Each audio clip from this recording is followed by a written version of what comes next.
Now at 5 and streaming on crossroadstoday.com, the trial is set to start for a Bay City teen accused of murder. Plus, a man arrested by Victoria County deputies is facing charges in 2 counties. And the moment an SUV crashed into a natural gas pipeline, setting off a massive blaze, is caught on camera. Well, we continue with the very hot and humid weather, but there's something new to add to the thing. Here is a potential area where a tropical system will likely develop within the next 5 to 7 days, and then it moves into the Gulf of Mexico. We'll have all the latest coming up in just a moment. Plus, there's a renewed push to remove a Confederate monument in Central Texas. You're watching 25 News now at 5. Good afternoon and thanks for being with us. I'm Shawna Currie. Well, all non-essential water use is prohibited tonight for the city of Port Lavaca. Starting at 9 o'clock, the water supply from the city's treatment plant will be temporarily disrupted in order for officials to complete much-needed repairs to the distribution system. This will trigger emergency water shortage conditions of the city's drought contingency plan. During this time, all non-essential water use is prohibited. That includes irrigation, washing cars, or washing down sidewalks. Customers may have low water pressure during this time, and they're encouraged to use essential water sparingly. These conditions are scheduled to last about 3 to 4 hours. A man arrested is facing charges in 2 counties. Victoria County Sheriff's deputies arrested 50-year-old Juan Herrera on a charge of theft of property with a previous conviction. That was out of Victoria County, as well as unauthorized use of a vehicle from Live Oak County. Herrera is being held in the Victoria County Jail on $102,000 bond. Jury selection is set to begin in the trial of a Bay City teen accused of murder. 17-year-old Clarence Kimball Small is one of 3 people arrested in connection to the death of Jared Applin of Bay City. Applin was found deceased inside a vehicle in January 2023. Small's trial is scheduled to begin on Monday, September 30th in Bay City. The other 2 suspects are a juvenile who was 16 at the time of the homicide and 23-year-old Joshua Verntrall Lee Caesar of Bay City. Caesar's trial is scheduled for November. A school threat circulating on social media leads to the arrest of a juvenile. Victoria County Sheriff's deputies investigating this threat this morning were able to identify the juvenile who shared the message. The juvenile was arrested and taken to the Juvenile Detention Center. The investigation revealed there was no credible threat to any Victoria schools. The U.S. Border Patrol has taken 16 people into custody who were apprehended in the Placido area. They were first picked up by Victoria County Sheriff's deputies on immigration violations. Border Patrol took the individuals to the Corpus Christi facility for processing, and deputies do not believe there are any others in the Placido area. Well, a change to an upcoming jury summons in Victoria. The jury that was summoned for 8:30 on the morning of Monday, September 23rd at the Victoria County Courthouse. That date has been canceled and it will not be rescheduled. Lots of sunshine today. Let's take a first look at your First Warn Storm Team forecast with Chief Meteorologist Mac Perez. Mac, what's going on outside? Well, it's very quiet. I mean, it's sunny and hot, and temperatures are running way above normal for this time of the year. We should be beginning to cool down. After all, fall begins on Sunday. But as you can see, just a couple of little pop-up showers in that area, and most of the state of Texas is fairly quiet right now with lots of sun and rather warm temperatures. But as I said at the beginning, we've got something moving in the tropics, and we'll have the latest for you coming up in just a moment. Back to you. All right, something's a-brewing. Well, there's a renewed push to remove a Confederate monument outside the Williamson County Courthouse in Central Texas.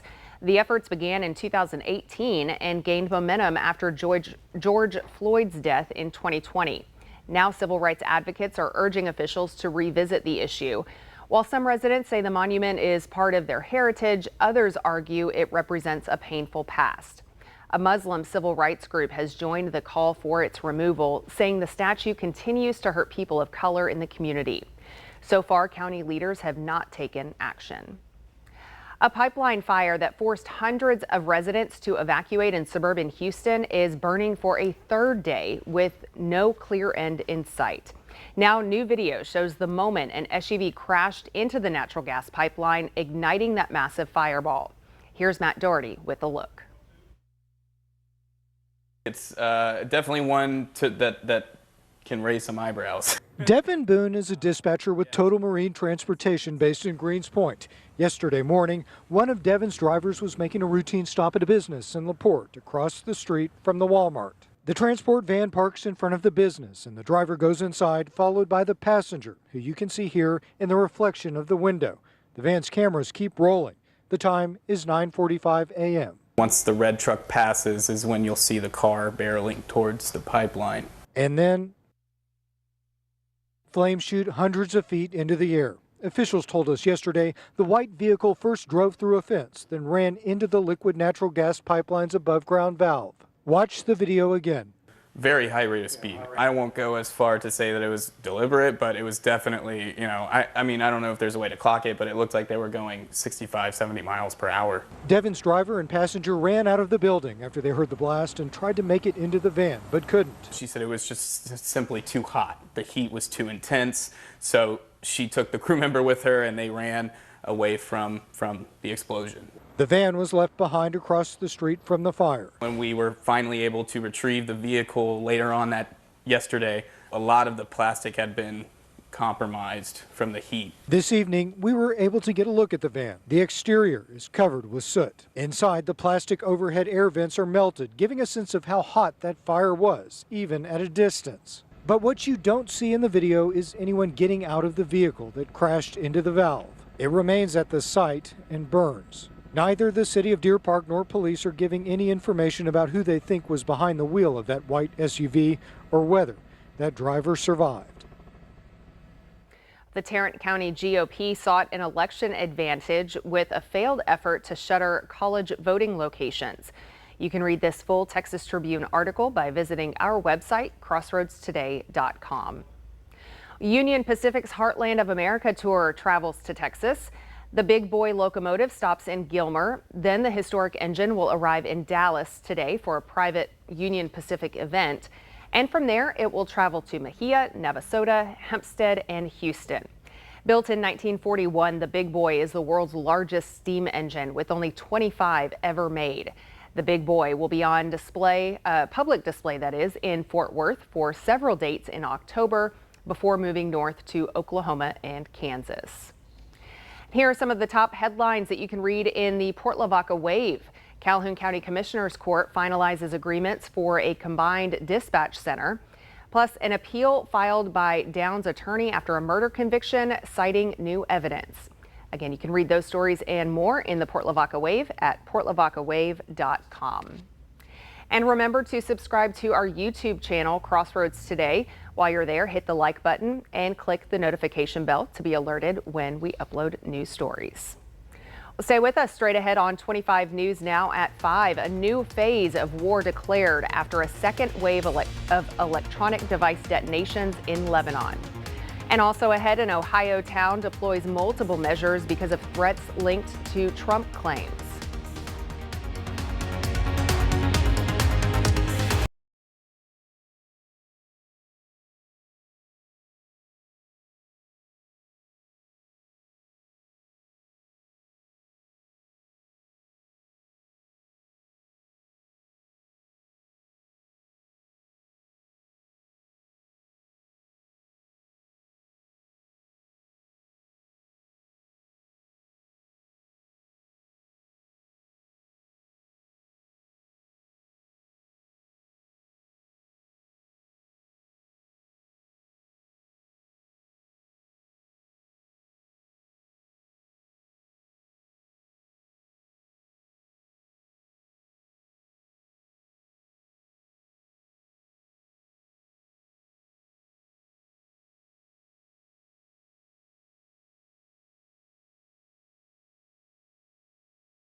Welcome back. At least 14 people are dead and hundreds others are hurt after the explosion of dozens of walkie-talkies today in Lebanon.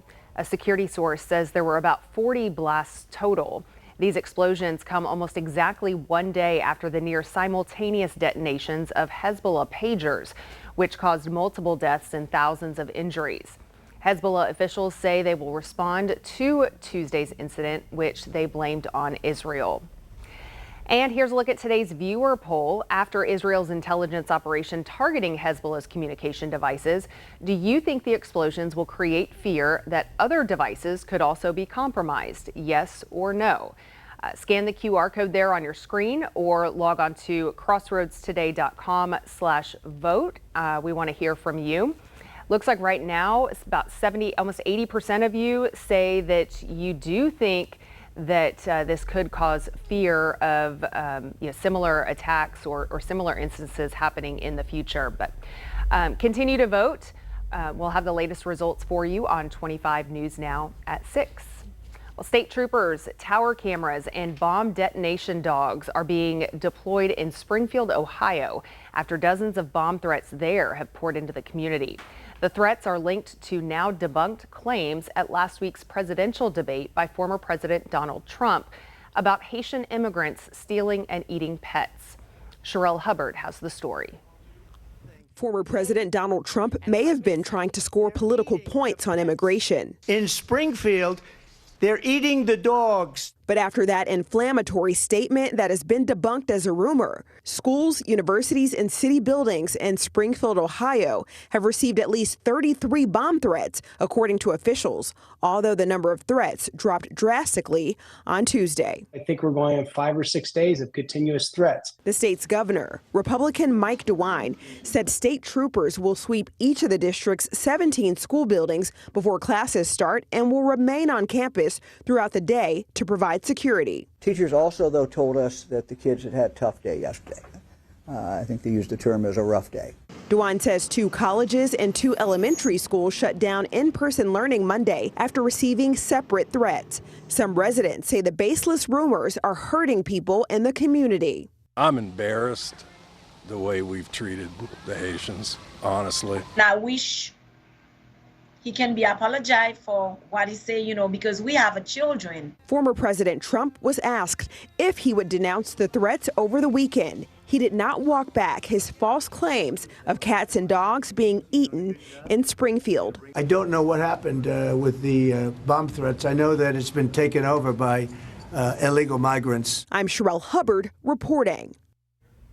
The Justice Department is suing the owners of the cargo ship that destroyed Baltimore's Francis Scott Key Bridge. The bridge collapsed in March after the container ship Dolly slammed into a support column. The DOJ is demanding more than $100 million from Grace Ocean and Synergy Marine, accusing them of cutting corners that risked lives and infrastructure. The collapse killed 6 workers. Prosecutors declined to comment on any potential criminal charges. The number of COVID-19 cases is high in many parts of the U.S. and continuing to rise. With flu season coming and RSV levels already starting to tick up, experts say now is the time to protect yourself. Today's Health Minute explains how to get ready for respiratory virus season. It's about that time of year again. The CDC forecast suggests this respiratory virus season will be similar to last year's, which brought more than 20 hospitalizations for every 100,000 people in 1 week at its peak. That's far worse than in pre-pandemic years. Getting our vaccination numbers up is still an ongoing battle. Dr. Jared Eddy with National Jewish Health says the best way to protect yourself and those around you is by getting vaccinated. Last year was the first year the U.S. had vaccines available to protect against all 3 major respiratory viruses: flu, RSV, and COVID-19. You are able to get vaccines at the same time. When it comes to COVID-19, the CDC recommends everyone ages 6 months and older receive an updated vaccine this season. When to get it varies. If you're at higher risk, including seniors or people who are immunocompromised, now is a good time to receive it since COVID-19 cases are high. Others who may have natural immunity from a recent infection may decide to wait. The seasonal flu vaccine is also recommended for everyone 6 months and older. September and October are the best times to get those. As for RSV, the vaccine is recommended for all adults 75 and older, along with those 60 and older at higher risk because of certain chronic medical conditions or if they live in a nursing home or long-term care facility. For Health Minute, I'm Mandy Gaither. Here are some of the top headlines this week in the Cuero Record. Democratic candidates visit DeWitt County, and Cuero alumni share memories of a dynasty. You can read these stories and more at DeWittCountyToday.com. And we got lots of sunshine again today, a little on the warm side for, September, and we're almost into fall, and we're still looking at 94 as a current temperature. Our high today came in at 96. That's 6 degrees above our seasonal average because seasonally we should start dropping these temperatures. Not so much going to happen for us, but there's a lot of activity in the tropics and in the Northwest, and we'll talk about that coming up after this.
Everybody, well, it's high school football season. We got stuff coming up on Friday, and it's the beginning of hopefully a change to slightly cooler weather, but we've got a lot of stuff going on. It's just not here. Thing is, it could be here within the next couple of weeks. Had a few little sprinkle showers, that's about it. Otherwise, the entire state of Texas was under sunshine and rather warm temperatures. Now, here's the first one that we're talking about. This is the first Pacific storm that came in with rain and snow for the Rockies. And then there's another deep area of low pressure right here that's dropping down the west coast of the United States. That one is going to bring them the coolest temperatures they've seen since last year. Okay, that's the Northwest. In the east, we have the remnants of what used to be that tropical system, and that's all pulling out to sea and finally ending the rain. This is what we expect for tomorrow, so we're still in the mid-90s. No real hope of getting out of there through the next 5 days, but within the next 7 days, things are going to start getting interesting.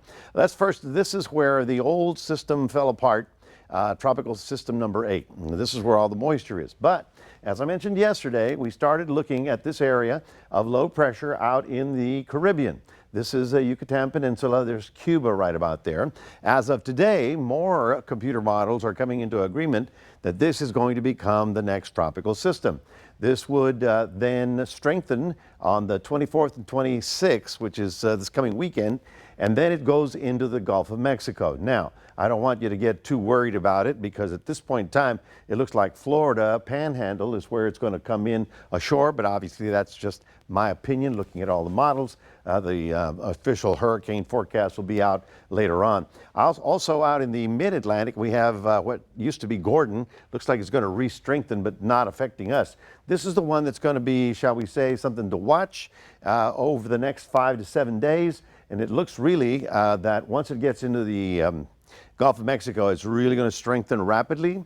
And so the folks basically between Louisiana and Florida need to be watching that very carefully over the next few days. As we go through the future tracker here, we'll go all the way through Thursday and Friday and Saturday. Still, you don't really see the organization of that system. It's really in the Monday, Tuesday, Wednesday time frame of early next week that things are going to get interesting in the Gulf of Mexico. Again, I don't want you to worry about it, because I'm fairly comfortable in saying that it'll stay in the eastern Gulf of Mexico.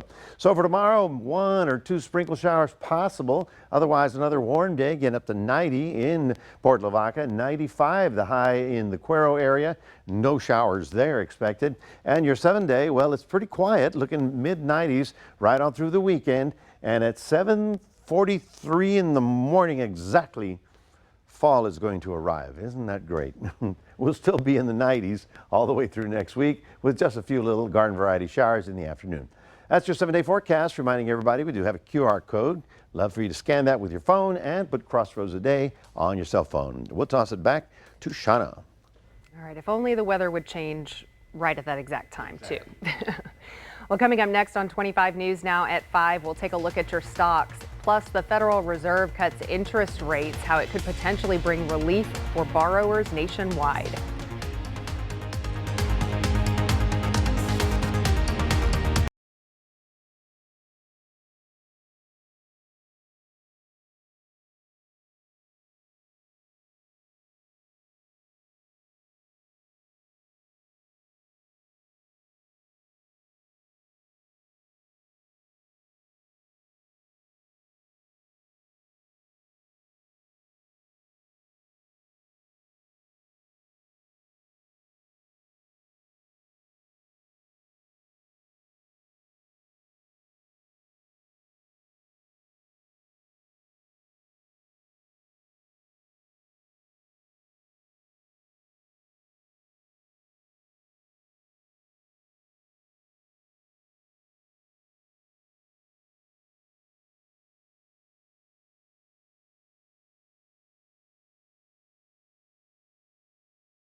Taking a look at stocks today, the Dow closed down 103 points.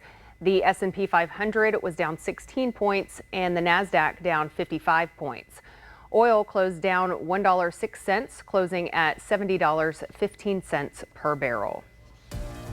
Borrowers are about to get relief on everything from mortgages to credit cards as the Federal Reserve announces a supersized interest rate cut today. The bold but not unexpected half-point move is the first interest rate cut since March 2020.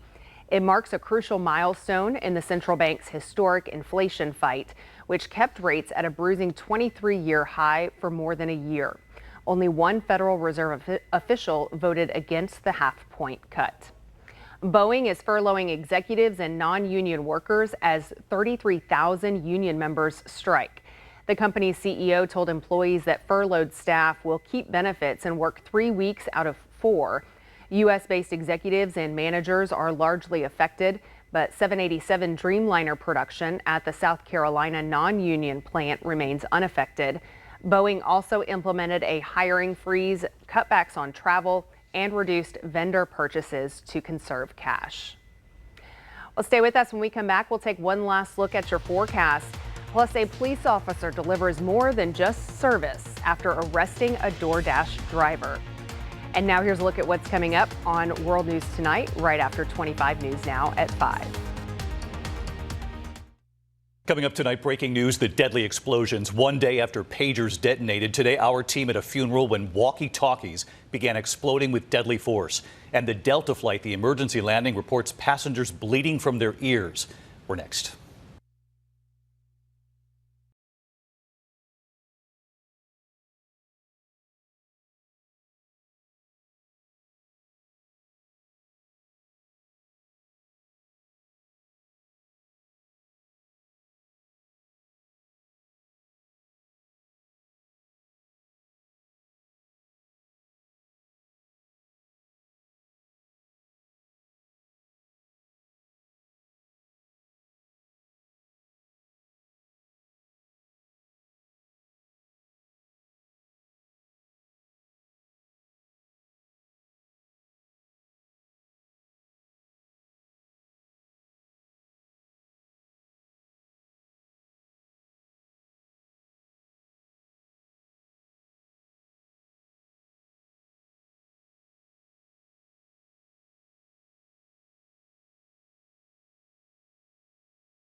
The Beaumont Police Department is boasting that they really deliver. Check out this extra mile deed that was caught on a door camera that proves it. An officer literally delivered a DoorDash order in place of the delivery driver that he had just arrested on his way to the house. The homeowner was clearly surprised and confused. The driver had several warrants for his arrest and was hauled off to jail. So don't let the ice cream melt. I know. Please deliver this. Can we get a delivery of fall like that? Oh, I wish I could do that. What do we call DoorDash? See what they can do. Hey, you got any kind of fall available? Phone in the weather. It would be nice, but unfortunately not. We're going to be in the mid-90s all the way in through the weekend and early next week. Of course, while our weather is fairly quiet and those little showers next week are little garden varieties, we do have a new tropical system gathering strength in the Caribbean. It'll likely be in the Gulf of Mexico in about 5 to 7 days. At this point in time, I'm going to say it's the eastern Gulf of Mexico. That's Louisiana and Florida that have to be watching that very carefully, and certainly we'll have all the latest for you right here every afternoon. All right, so looks like we're clear from it, but we'll I just do keep feel an eye. it's that big cold pocket that's coming out of the west coast. It's going to sweep in that direction. Push it over. All right. Well, thanks for joining us. We'll see you back here for 25 News Now at 6. World News Tonight with David Muir is next.